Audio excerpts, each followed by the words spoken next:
from the Lakeside Newsroom of the Henrico Citizen, your hometown news source since 2001. This is the Henrico News Minute with publisher Tom Lapis.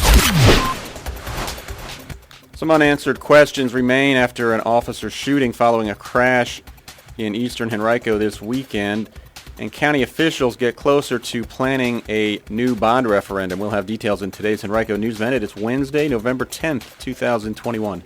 And now for the news. A statement yesterday afternoon from Henrico Police about the crash and subsequent officer shooting that left a man dead Saturday night on I-64 in Eastern Henrico didn't clarify what happened during the encounter that police said happened between the officer and two occupants of the car to prompt the shooting. The victim was identified as the driver of the vehicle, 53-year-old Tony E. Singleton of Norfolk. He was shot by a responding officer. Officers had responded to the scene after the vehicle crashed and overturned several times. Now, police and Henrico Commonwealth's attorney Shannon Taylor are reviewing body cam footage from the incident to determine exactly what happened. The officer has been placed on standard administrative assignment pending the investigation.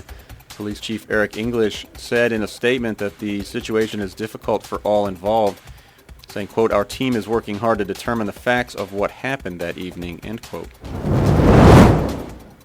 Well, Henrico County officials have been talking about it for several years now, and now they are getting closer to finalizing plans for a $500 million or so bond referendum next November.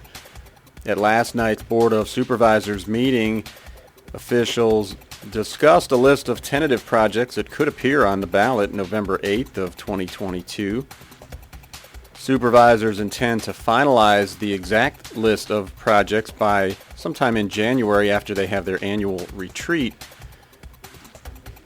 The county's last bond referendum in 2016 was for just shy of $420 million. Henrico has completed 12 of the associated 25 projects from that measure. It started 12 others and is nearing the design phase of the final one.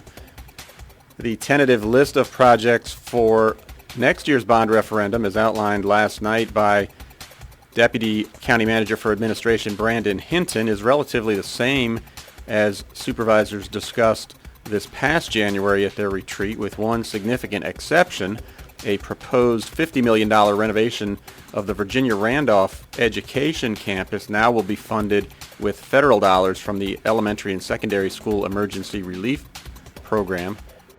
The tentative projects that are on the list for next year include 8 public school renovations, expansions, rebuilds, or new facilities, as well as the relocation of 2 fire stations, a replacement of a third, and renovations to 4 others, and the construction of a new public safety training facility for Henrico Police and Fire, and the construction of a no-kill animal shelter, as well as improvements to the Kane Road Park and Kane Road in Short Pump.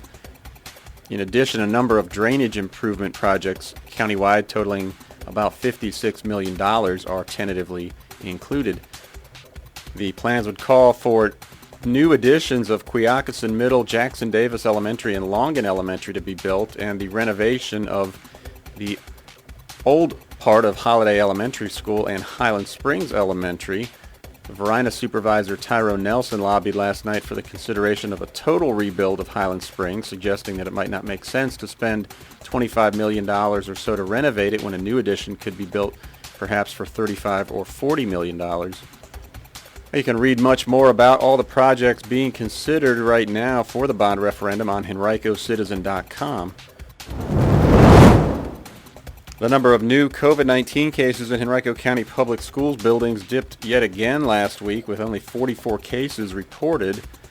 Cases have gone down almost every week since the school division transitioned to a once-weekly update in late September. Since the beginning of September, HCPS has reported just more than 1,000 positive cases in schools and school offices. There are about 48,000 in-person students and about 7,000 staffers in the district. In elementary schools, there were 26 cases last week, resulting in 77 close contacts. Middle schools reported just 5 cases and 35 close contacts, while high schools reported 13 cases and 58 close contacts. One of the oldest orthopedic practices in Central Virginia has been acquired by Bon Secours. Yesterday, the company announced it has purchased Tuckahoe Orthopedics. Terms of the deal were not announced. Tuckahoe Orthopedics will now operate as part of Secours Medical Group. The company's existing practice locations will not change. Twice a week on Tuesdays and Fridays, we take a closer look at some of the people who make Henrico County go in our Faces of Henrico Business feature. Be sure to check it out by visiting henricocitizen.com, clicking on News, and then Faces of Henrico Business. And if you'd like to see yourself featured one day, why don't you email us a picture of yourself at your place of business. Give us your title and how long you've been there. You can email us at citizen@henricocitizen.com, and you might be featured in an upcoming piece.